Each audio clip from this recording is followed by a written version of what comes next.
Okay, Trail Angels in West Virginia Part 2. Just got past the barking dogs, but then hit an uphill. So forgive me if I pant for the last part of this video.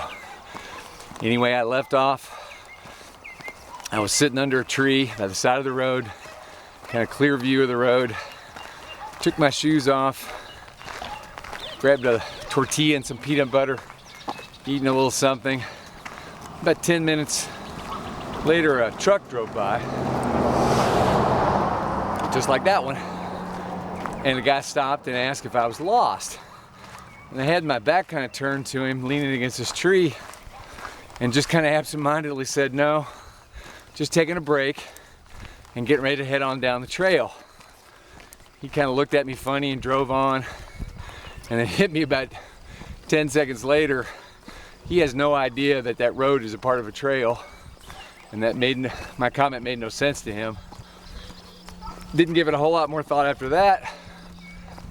10 minutes later, put my shoes on, packed up, headed on down the trail, the road, knobbly road, and within 5 minutes, the same guy in truck passed me going the opposite direction. And I noticed it. He was on by me before I could really wave. And about 10 minutes after that, in the interim, I had met a man in his driveway whose wife was following all the hikers on trailjournals.com, and had a nice conversation with him. And a few minutes after that, the truck driver pulls up beside me, had changed direction again, and a big barrel-chested, white-bearded man, turns out he was a lifelong bricklayer, asked me if I wanted a bottle of water, held it out the window to me, and I go up to take it gratefully, said yes please, and he proceeds to show me his double-barreled shotgun that he had gone home and gotten after seeing me, because he was very fearful that I was a dangerous person, and he knew the lady whose property I sat there by the side of the road in front of. Apparently an elderly lady by herself.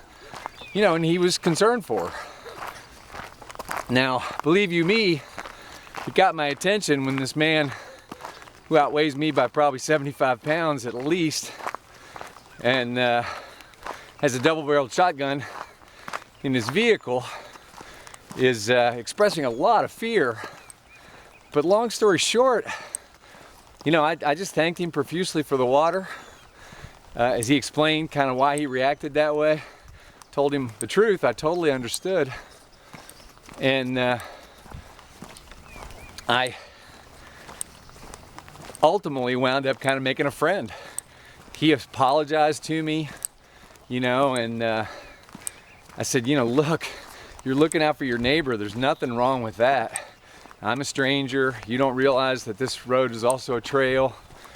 And long story short, in my mind, he's a trail angel too. I told him, I said, look, you wind up giving me a bottle of water, just what I needed most. And we parted on really good terms. Stood there and talked in the road for a good 5 or 10 minutes as cars passed us by. And I just explained to him, you'll probably see a handful of hikers coming through there every spring. Anyway, what popped back in my mind this morning, again, forgive me for gasping, was the lessons of Peace Pilgrim.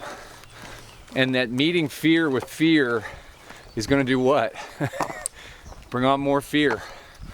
And I had some fear and, you know, a little bit of probably anger that somebody was misjudging me like that or judging me so quickly. But it faded pretty quickly because I just saw the fear in his eyes. And I just felt compassion and empathy, because living in that kind of fear, being so afraid of strangers and such, it was such a powerful juxtaposition to my interactions with Charlie and Betty and Phil and Lawrence and Joy. You know, people that kind of let their intuition and their heart lead them in interpreting who someone really is and what they're all about. And obviously they knew about the trail and had been following some of the trail journals and helping hikers, so they had a level of trust there. But just their, for lack of a better word, it is the best word, their love, that they were freely extending themselves to strangers because it felt right. And that gentleman with the shotgun has that same inner drive to do that. That's a big part of why I'm doing this hike, is because I believe almost all people have that. And ultimately he expressed that by the time we finished talking. Peace Pilgrim described a story one time of when she met a man who was preparing to strike a small child, and she put her little, probably then 60 some odd year old body in between the man and the child, and just sent the man love, knowing that he was acting out of fear. And something in him shifted. He didn't say anything, but she described that he just turned and walked away and didn't hurt she or the child.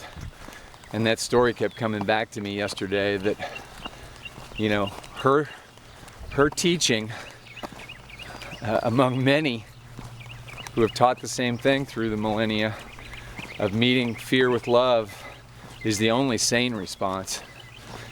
It's the only thing that makes any sense if you just don't want to live your life in fear anymore. And I think that's a big part of what I'm out here to learn day after day. And I've still got a lot of fear, a lot of anxiety about asking for help, a lot of anxiety about accepting help. Lawrence and I had a great conversation about that. I told him about my experience with Warren, the elderly gentleman who was running on the C&O Canal Trail, and how he kindly offered me a meal and a place to stay, and how it just affected me so deeply that I was thoughtless enough to decline politely, but it stuck with me. So anyway, I just wanted to share that.